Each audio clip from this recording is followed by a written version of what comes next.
ঢেরা পিটিয়ে এ কি হচ্ছে? রাজা রাজরাতের যুগ জমানা সে তো কবেই চলে গিয়েছে।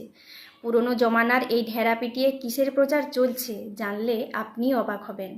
চড়াম চড়াম ঢ্যামকোড়াকুর বাদ্যির শেষে জানিয়ে দেওয়া হচ্ছে একটি নির্দিষ্ট বার্তা। কী সেই বার্তা যেটা ঢেরা পিটিয়েই দিতে হচ্ছে? শুনে নিন।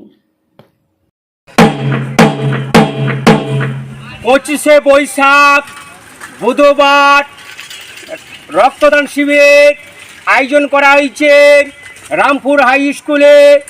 যারা রক্ত দেওয়ার ইচ্ছুক সকাল 9টায় রামপুর হাই স্কুলে উপস্থিত হইবেন।